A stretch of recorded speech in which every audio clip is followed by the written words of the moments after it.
Автомобили FAW нам уже более-менее знакомы. На российском рынке они появились еще 6 лет назад, но теперь китайцы в своем неповторимом стиле решили провести ребрейдинг. Отныне все новые модели этой линейки будут называться Bestune.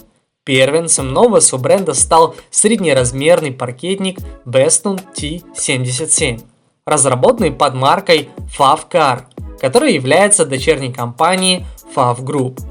Вместо привычного логотипа автомобиль получил фирменный знак бренда Pentium, используемый для модели премиального класса. На нашем канале уже есть большая коллекция обзоров на самые востребованные китайские авто. Ссылку на лучшие из них вы сейчас видите на экране. А теперь давайте обо всем по порядку. Экстерьер новой версии получил культовую дизайнерскую концепцию Bestune «Свет и тень». Ультрамодная плавающая крыша и пара мощных линий добавляет модности и спортивности. Всю переднюю часть кузова занимает массивная шестиугольная решетка радиатора, которая внизу переходит в оригинальный разрез воздухозаборника, в результате чего передний бампер совершенно не виден на фоне всей этой конструкции. Ярким украшением являются светодиодные фары с лентами дневных ходовых огней. Ровная линия капота придает некоторую строгость общей концепции дизайна модели. Затемненные боковые стойки создают эффект парящей крыши. Наклон переднего стекла и стремительные линии рельефа говорят о высоких аэродинамических свойствах модели. Колесные арки выглядят гармонично и совершенно не утяжеляют общее восприятие данной модели. Задняя часть кроссовера имеет достаточно оригинальный вид за счет интересной компоновки бампера.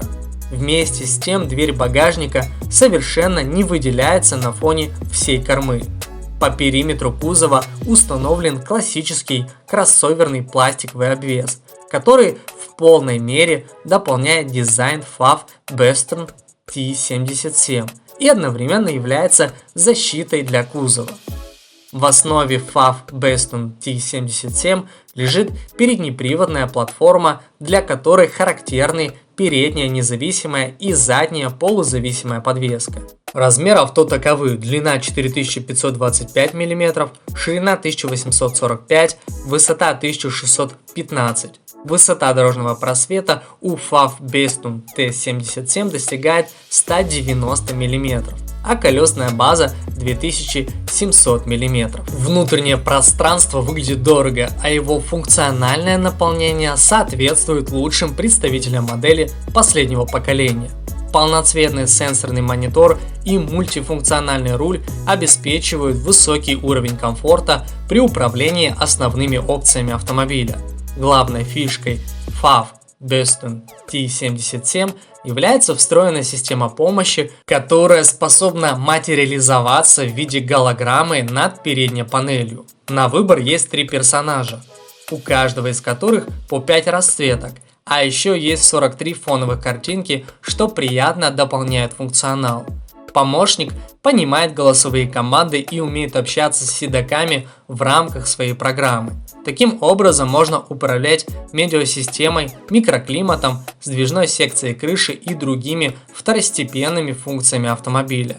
При отделке салона производитель отдал предпочтение эко-коже и натуральному дереву. Также стоит отметить присутствие элементов под хром. Версия оснащения FAW Bestune T77 2. В начальной присутствуют светодиодные ходовые огни, противотуманки, стоп-сигналы, задний парктроник, камера заднего вида, кожаная обивка кресел, 12,3-дюймовый экран мультимедиа-системы, виртуальная приборка такого же размера, двухзонный климат-контроль, панорамный люк, подушки безопасности, шторки безопасности и круиз-контроль. Более дорогая версия дополнительно имеет датчик света, систему автоматической парковки, камеру кругового обзора, систему контроля тяги и дополнительные фильтры для воздуха, поступающего в салон. FAW Bestune T77 предложен с безальтернативным бензиновым турбомотором объемом 1,2 литра, мощностью 143 лошадиные силы с крутящим моментом в 258 Нм. Можно выбрать между 5-ступенчатой механикой и 7-ступенчатым роботом с 2 сцеплениями. Но привод исключительно передний. По паспорту T77 Pro расходует 7,1 литра на 100 км. Максимально достигаемая скорость 192 км в час. До 100 км авто разгонится за 8 секунд. Подвеска T77 без особых затей. Спереди Макферсон, а сзади балка. Цены на автомобиль стартуют с 11 100 долларов.